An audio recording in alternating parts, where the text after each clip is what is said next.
I give a fuck? Why do I give a fuck? Why do I try so hard? Why do I care so much? Welcome to Why Do I Give a Fuck? A cross-cultural conversation between myself, Diane Tate, and Johanna Thompson.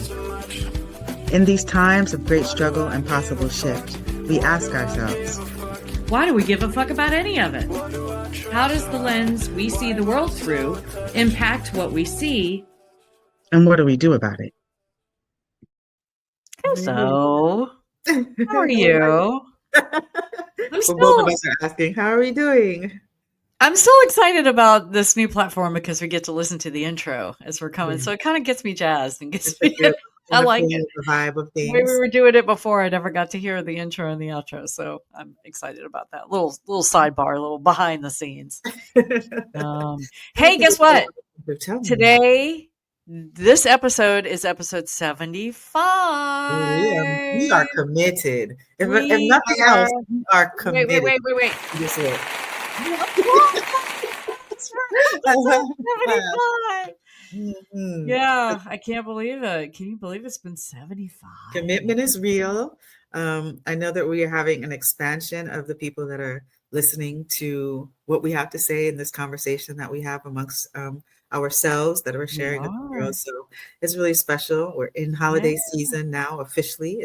It's happening. And so much to the chagrin. We've talked about what happens during holiday and everything like that. But seriously, I just want to have a conversation about ways that we also are taking care of ourselves and having fun.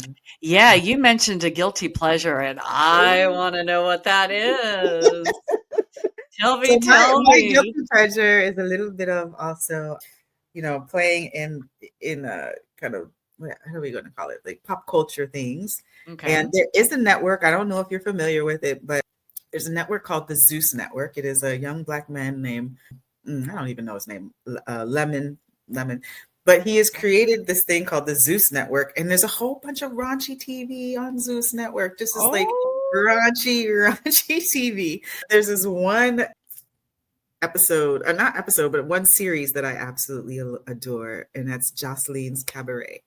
And this is a woman who has come from Puerto Rico. She is known as the Puerto Rican princess. Okay. And Jocelyn has just brought sexy into the world. She has just brought like sexy into the world. She is, I want to call her the kind of grassroots Beyonce, if we can say it that way, without so much social justice, but a whole lot, or maybe social justice, because she's a woman that has come from Puerto Rico who has worked in the entertainment industry for a significant amount of time, was introduced to the entertainment industry, having a very tumultuous relationship with one of the people that was managing her. And she's allowed her, through reality TV, her career to just kind of blossom. And it's one of those USian stories of working hard, grit hard, and then getting to a place in your life that you've imagined, that you've dreamed, and having that come true. And so the places that she always speaks about coming from is a place of the world of dancers. Okay. Strip club dancers. And so in her cabaret, what she's doing, having elevated herself in her career to a place where she can invite other women who are in the industry, in the dancing industry, to join her cabaret and to fight for places to be in her cabaret and to tour basically the world at this point with her in the cabaret. So it's Jocelyn's Cabaret. She's been able to tour the world. She's been able to expand her entire brand. And she's a absolutely amazingly gorgeous woman. That's the other part of it. Wow. So is this how you spell her name, Jocelyn? Oh, no. No. Jocelyn, Joseline Cabaret. So Jocelyn Cabaret on Zeus Network. Yeah. And so my guilty pleasure one is watching it. And I came to watch it because my eldest young person said, Mom, you have to sit down and watch this. And I was like, I know Jocelyn from way back in the day, loving hip hop. And I was like, she's like, but you don't understand what Jocelyn has been doing with her life. One of the things that I just really appreciate is just like bigging up. Yeah, there it is. Jocelyn's Cabaret.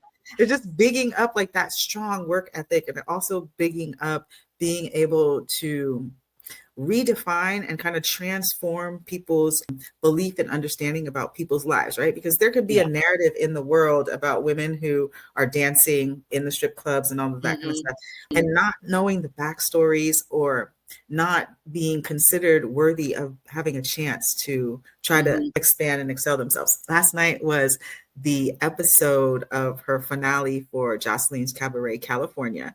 So I got to go and sit with Jocelyn as we watched her final episode and hear her. You're kidding? You were with her. Oh my gosh. So much fun. So first of all, she comes in the space, the Puerto Rican princess. She has this beautiful holiday silver, sexy outfit on, laid out, Coke bottle shape, amazingly beautiful face. And sat there and engaged with us. And it really was a gift for me. It really was like a guilty pleasure. And I appreciate it because I always love the underdog story, and to see someone to be able, it's a gift to be able to see someone to exceed in the way that she has and really blow up her brand. She was Glamour Women of the Year. She's been asked to come all over the world to bring her cabaret, and she's doing it with women who might not have had another opportunity to have this platform. And so I was really happy. That was a gift for me. That was my take care of myself guilty pleasure for the holiday. How about you? Have you been able to do anything? Well, not so much. You know, my sister mentioned in a previous episode, my sister is dealing with some pretty serious health issues. So the past few days, ever since Thursday, ever since Thanksgiving, have been a bit of a blur for me.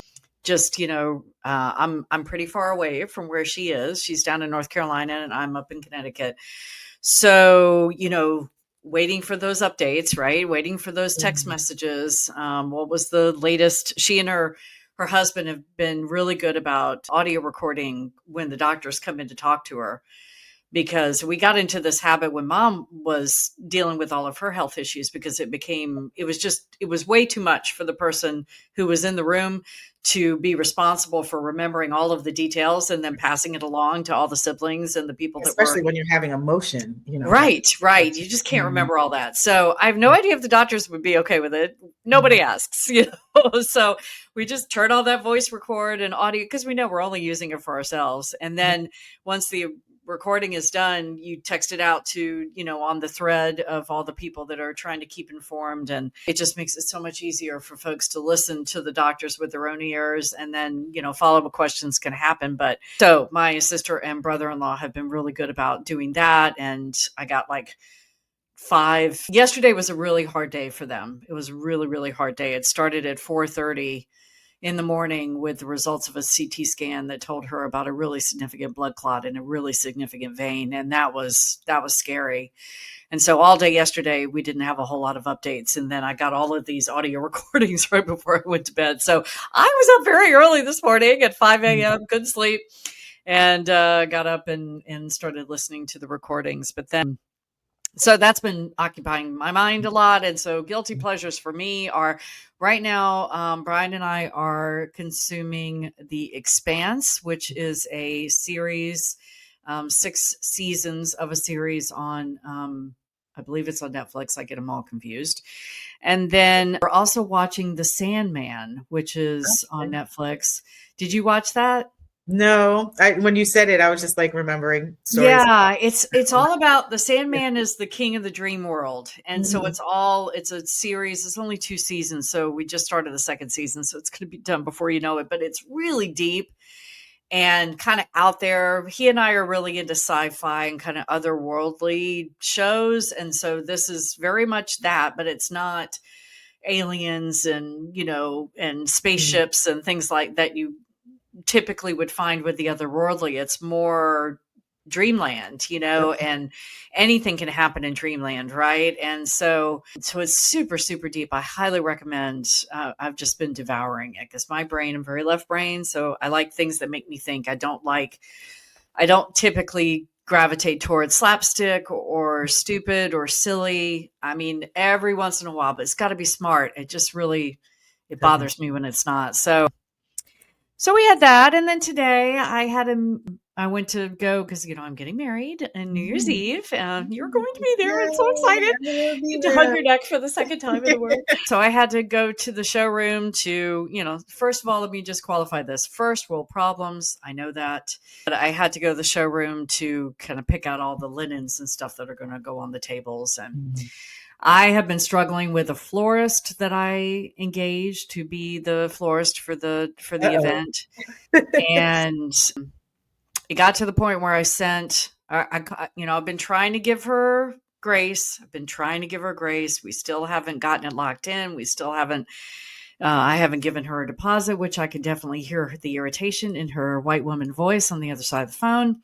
But it hasn't been because I haven't wanted to pay her. It's because they don't communicate. There's only two of them. They're overworked. They take more jobs than they can handle. They don't, in my assessment, don't have a true understanding of what their capacity is. And we're going to talk about white saviorism, and that could definitely be a part of it. Piece of that, yeah. And so I called her this morning. Her voicemail was full. Couldn't take any more messages, which annoys the hell out of me for businesses. So I sent her an email, and I just said, I know you just got back after the holiday. I'm emailing you once again. I really want to hear from you today. And if we don't have anything solidified, I'm going to have to go find another florist. I can't wait any longer. So she emails me another estimate, and it's not right based on the last email I sent her 2 weeks ago that she didn't bother to read because the estimate doesn't reflect the information that I shared with her in the last email. So I called her. She actually picked up the phone, and we ended up, doing that white woman thing. She was gaslighting me all over the place, telling me that I came to her with this grandiose plan of what this wedding was going to be like. And I keep whittling it down to where, bottom line, in her roundabout way of saying it, it wasn't expensive enough. The budget wasn't high enough for her to take up a New Year's Eve on, or something of that effect. So essentially I wasn't going to be paying her enough money. And, the thing that she described, and, I'll allow for the fact that she probably heard what she wanted to hear. When I had my first meeting with her in September, there was never any mention of, oh my God, that's not enough time. We can't do that. Oh my God, that's really short notice, but we'll try to make it happen. Nothing like that. It was a lovely meeting. I don't know if she was blowing smoke up my ass or what, but we talked about what I needed, and I told her from the rip that it was not a sit down dinner, that we were not going to have massive tables, because the room wasn't big enough. And I thought I was very clear about what I wanted, thought I was. And then we had some other mishaps. She wrote my email down wrong. So she sent me 2 estimates and never got to me. Then she wanted to blame it on me because I changed my email. It's like, no, I forwarded my old one to my new one. So if you sent it to my old one, I would have gotten it. So there's just been these little moments of gaslighting all throughout the thing. And in the meantime, we have no deposit. We have no set, plan, and time is ticking, and there's always another holiday she's trying to get through. I'll call you when that's done. So today just came down into a showdown. And what pissed me off was the fact that she was trying to make it sound like I was the one that was changing the bar for her all the time and making it impossible for her to get this job done. And I know I raised my voice at one point, and she said, I'm not going to be screamed at about flowers. And, and I said, okay. I lowered my voice and I said, I understand. I said, clearly we are not going to be working together. That's done. However, I would like to offer you some feedback for going forward, because I said, I will own anything that is mine, but I will not own mishaps and emails written down that you did, and you would confess to it. Once we finally went round and round, she's like, oh, I wrote it down wrong. I'm like, okay, that's not on me. And then secondly, to make it sound like I'm the impossible one because I keep changing. And it's like, I haven't been changing my mind about things. I've been very clear with you from the start. She didn't hear what I said, obviously.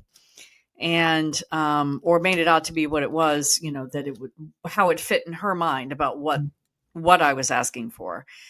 and then just wouldn't take any constructive feedback, wouldn't own anything. And I was like, you're not going to claim any responsibility for any of this. And she said, no, I mean, she was screaming at me by now. So we get to the end and she, hangs up the phone on me. And so I wrote her a very nice review. And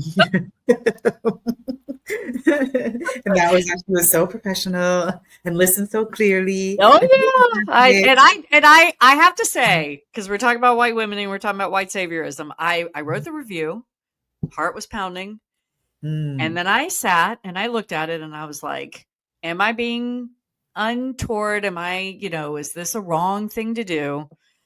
And so I did stop and take a beat and ask myself if I really wanted to do it. And I said, yeah, I really want to do this. Send.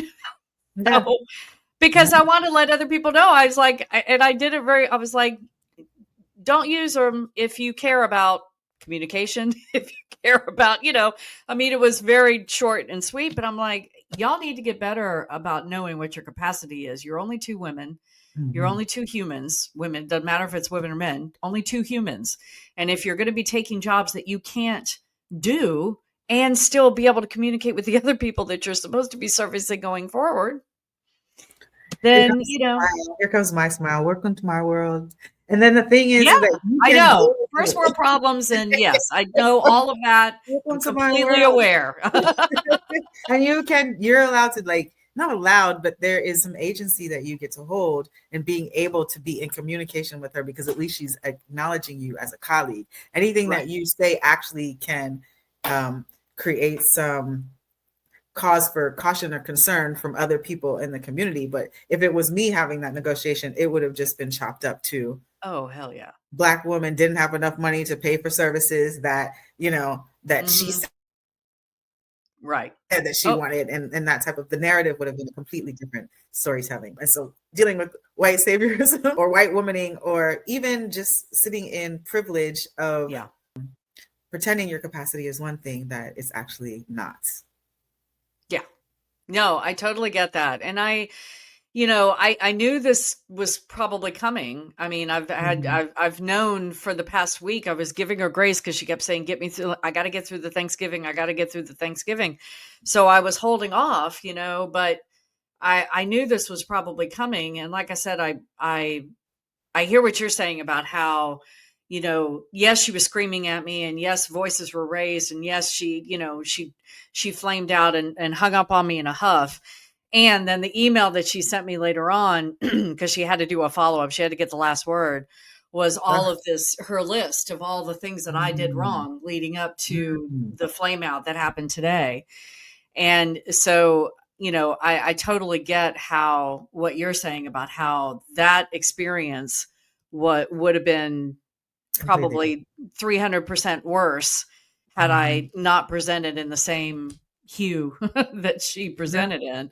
And so now I'm on the hunt for a new florist. And, again, first world problems. If I get married without flowers in my hand, that's not the end of the world. But you want, and you deserve to have flowers at the wedding, and you deserve to be able to work with a professional organization so that you can have your needs met. Is really the thing. So, and it's that simple. It's like, how do we get to a place where we can find the services that we need and people to deal with work professionally, right, and within their capacity. And this does speak into this idea of white saviorism and lack of accountability with the harm that comes when people are outside of their capacity and believing that they're doing what's best. In the context of white saviorism, for those who might not be familiar with the term, who might be from a different place, we're talking about this idea.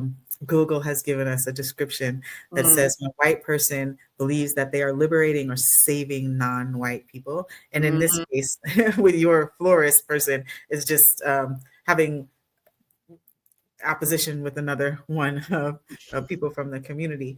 But trying to help. This concept is rooted white saviorism in colonialism and practices of colonialism, where one group of people believes that they are more right, just more right than all of the other people around. It sounds like your florist believed that she was more right in the way that she was doing her professionalism. And what harm that brings. So you kind of communicated the harm, one of the frustration that you experienced. Another thing, not being able to get your contract with the flowers from that person and having to now seek another person as time gets closer to a wedding that is on a very busy day. So it's going to cause issues in moving forward. And when we think about that in the context of non-white people being able to address and engage white saviorism, especially when a lot of people don't recognize that it's something that they're doing, and that there's such a great impact. One of the experiences that I've had as of recent, a lovely human being with the purest of hearts, someone that I have the utmost respect for, I'm experiencing white saviorism. I don't think that the person would acknowledge it as that, because most of the time people aren't aware of it. But being in a position to be super resourced and utilizing those resources to really help in a movement that is particularly important. And then when deciding that that is not what they're interested in anymore, and then pulling back without a process of transformation, and the harm, then it just kind of leaves you to try to figure out how it is that you're going to rebuild and or continue on a movement without the resources and no plan for getting the resources. And so white saviorism is really harmful in the way that it can be helpful in its initiation and harmful if there's no consistency in the support and no planning and strategy for helping folks to be sustainable of their own and believing that they can be sustainable of their own. When there starts to be this opportunity where you're providing and supporting with resources, that there, along with that support, is this strategy and process to make sure that people will be able to have the agency and autonomy to sustain on their own. That's white saviorism is one of the most horriblest things. And I'm making up words because I don't have a word beyond horriblest. Horrible. It's horrible. It's horrible. My fiance is very good at making up words, so I'm sure he would come up with something that would fit the bill. But and I, hi, my name is. I mean, I know I've done that. And I try really hard to be mindful going into anything that could develop into white. I think I've gone through this transition as a white person of doing white saviorism clearly with no awareness of what I was doing. Then started to get an awareness and maybe didn't care. Then started to get an awareness and tried to maybe didn't identify it as saviorism until I was knee deep in it, it's already in it, and there's an awareness that comes midway through, oh shit, I'm doing it again. And then, so now I feel like I've gotten to a place where I try to check in about that and think to myself, is this white saviorism? And, it's hard because I do have some folks that are also on their journey of awakening, other white identified humans that I can check in and go, hey, white privilege check, is this white saviorism? And trust that they would be able to see it for what it is and not be stuck in their own blind spots. And, but it's definitely an ongoing thing. And that, what came up for me when I was listening to you also is that phrase that has saved me so many times. I don't know who to attribute it to. Maybe you do know, intent does not lessen impact. And maybe there was a longer version of that quote and I'm whittling it down, but no matter what my intent is, it does not lessen the impact, and that impact may be harmful. It may be helpful. My intent. So for those of you listening, especially if you identify as white and you're like, I wonder what that means. The way I would explain it is if somebody comes to me and says, you have caused harm, and is relating to me that I've caused harm. And my first response or my second response or third response is, well, I didn't mean it. I didn't mean to hurt. That's where I didn't mean it means intent. So that's where my intent doesn't matter. It doesn't matter if I didn't mean to hurt somebody. It doesn't matter that this person that you were working with didn't mean, his intentions were good. Mm-hmm. And yet, The the end impact is result is real. still the same. Yeah. The impact is still real. And Yeah. it's to be in consideration, because I'm not at all trying to discourage people from supporting and sharing their resources with those Yeah. that need. But the intention with which you're sharing those resources, if it's rooted in a place where I am sharing my resources with you because I think I know what's best for you, and I think that I should be telling you how to operate and move, and I'm going to show you that without me, you cannot function.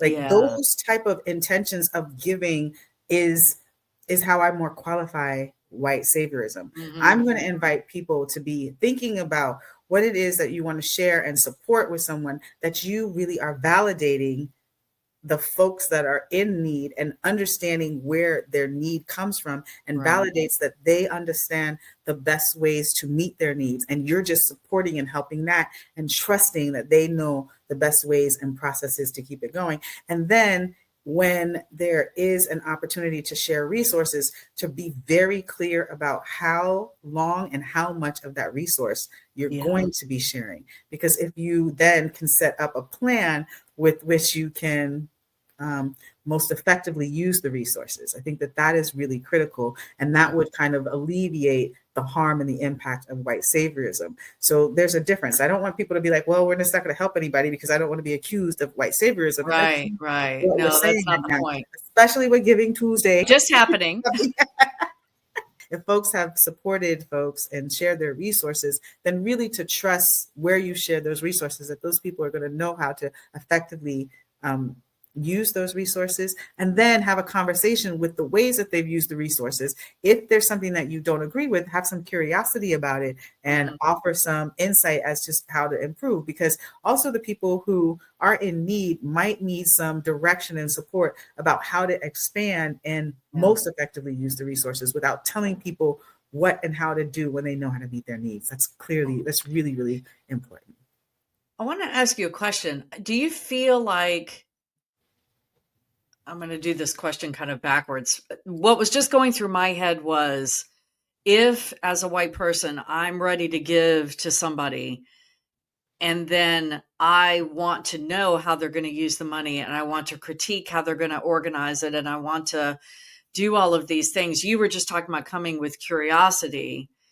And one of my instincts was that should be a check for me, that my head is not in the right place, that I'm maybe coming to it with a white saviorism mindset. If I feel like it's justified, because I wrote the check, it's justified for me to, interrogate how the money is used. I don't know if I'm being clear, but I'm curious what your thoughts are. Is that a gut check of white saviorism, or because you were just talking about curiosity of how it's spent, and I know we're allowed to ask that, but I don't know. I'll let you go. So I can offer the answer that as a non-white person, I don't know how to gut check white saviorism because I have not done it. Yeah. But I don't know how to gut check that. However, I can say when I heard the language of critiquing, and when I heard the language of wanting to have an explanation, that to me would be places that you're not giving with the right intention and with the right belief that you're giving to something that's sustainable. So it just doesn't that doesn't match. And so I would offer that would not be the place. And that doesn't mean that the people don't need the resources, but just kind of check in with what is the best trust-based philanthropy that you can do with those people that you want to support and share. Right. One thing to be asking about how the plan is going to be executed, and doing it at a time that's opportune for the people that are in need. Don't do it to them where they're trying to figure out how to have the needs met, because then that just creates another barrier and obstacle where it's just like, I don't have time to be dealing with you because this is something that's really necessary to be taken care of right now, and could create more burdens for those that are in need. So being in that type of consideration, and also your relationships with people that you trust. There's always going to be someone who knows someone that has a need, so that you can kind of get past this kind of scrutiny of where your resources are going to be given and how they're going to be used. Yeah. Is what I would offer, to try to just remove white saviorism in and of itself, and remove this belief that you know better than the people who have needs.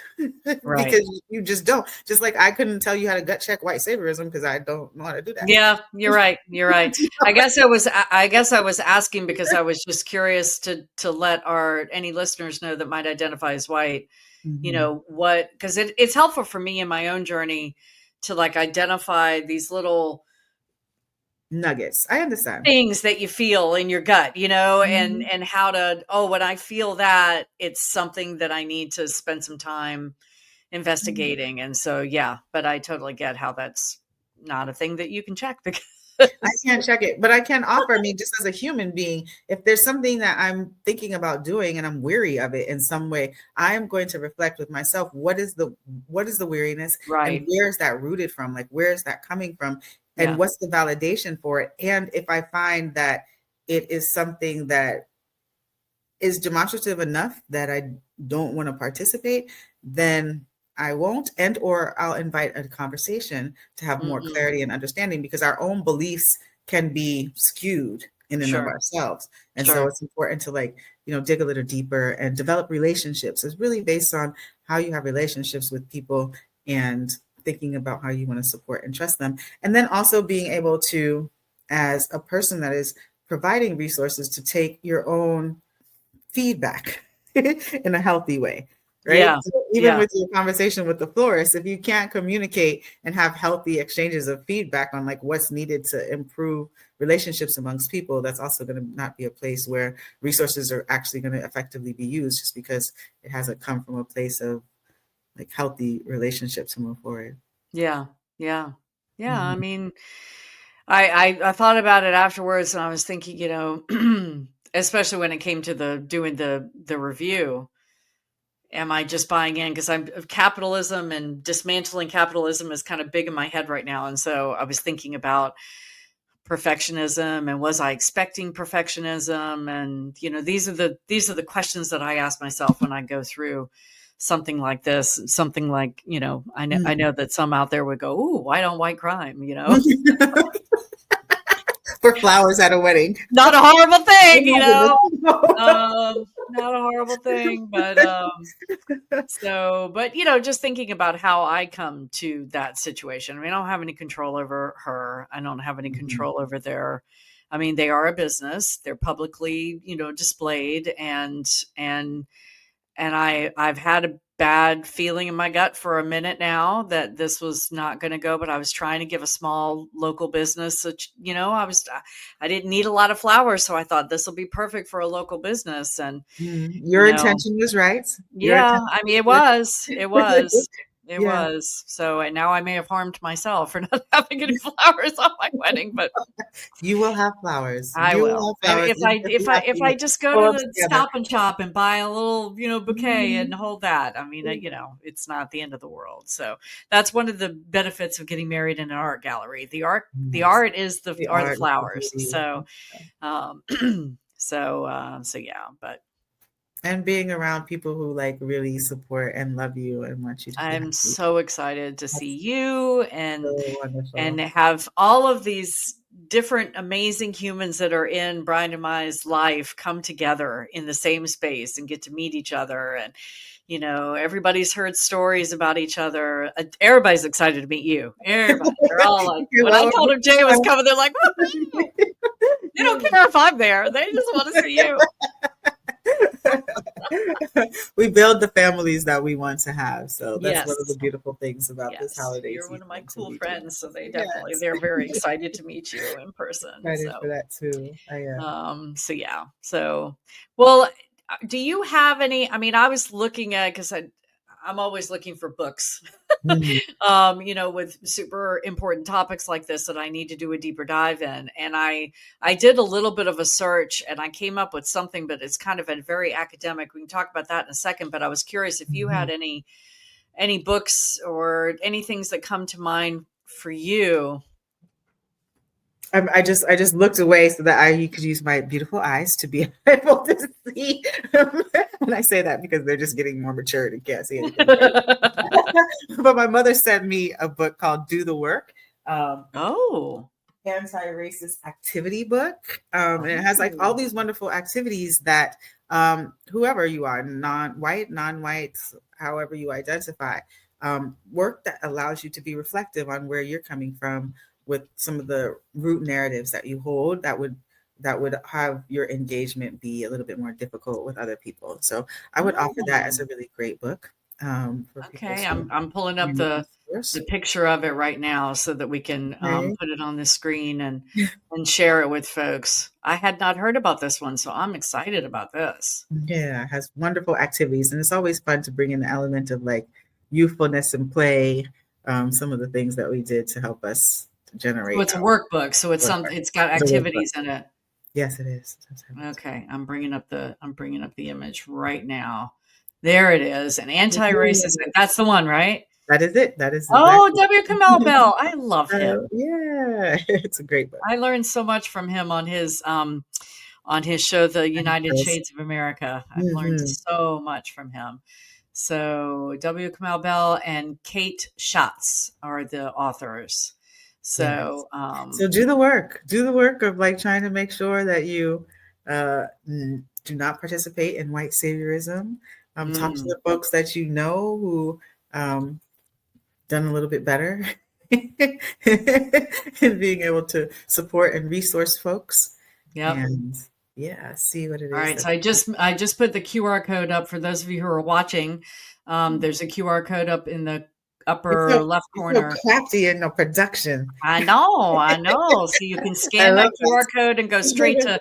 I like to buy my books from Bookshop, but definitely use your library card. That's always an option. But I like to try to get my books from Bookshop because you can designate a local bookstore that will get proceeds every time you buy a book from them. So bookshop.org is the website that QR code goes to. But of course, you can get it anywhere where books are sold.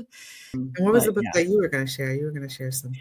I was going to share this book. This is called White Saviorism and International Development.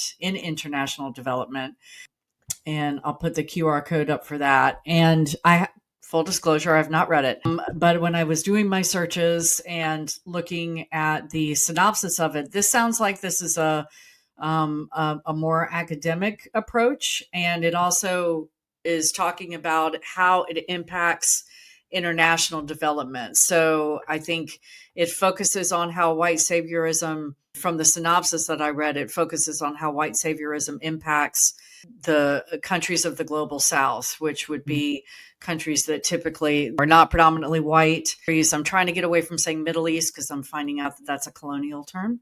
Well, South America now, because we know what's happening in the Caribbean waters. Yep. White saviorism coming in. South America, Caribbean. Yes. All of business that. properly. Yep. So it sounds like this is more of an kind of an academic book written in terms of, so I don't know about what kind of read it is in terms of some of the academic books can be really hard to get through, but it sounded really fascinating. And I love the fact that these editors and authors have done, have collated this information about how, because I've been thinking a lot about the global picture. And it's really nice to have a global systems approach to trying to like dismantle white saviorism and recognize what the impacts are so that we don't participate in any type of way. Right. So those were the two that I came up with. And of course, any Jamu Aloha's so you want to talk about race is always a good. I was looking at my bookshelf because it's back there on the bookshelf. I know. I'm like, why am I looking behind me? And that's a great book because white saviorism is one of the tools in the toolkit, if you will, of whiteness. And so it really helps to do kind of a broad brush on one's whiteness and how one's whiteness shows up in our interactions with others, and white saviorism is definitely a proponent of that. So I think this was a great topic for us to kind of bring to the table at this time of year, because I think a lot, even the platform thinks it was good. Thumbs up.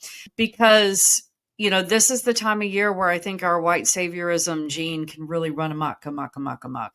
And again, It's a hard thing to to decentralize whiteness. I'm sorry. It's a hard thing to try to decentralize whiteness, especially in the US at this moment when it's centralizing whiteness at this time. And we know that the holidays, you're going to see all of these wonderful holiday movies that reach our hearts and everything like that. But it's, of white families and white communities and this idea of the white nuclear family that the US is trying to promote once again in a way that's harmful to a number of US citizens. And so just being in consideration of that as we move forward into our new year and can start to be thinking about how we can be a more diverse community of people together.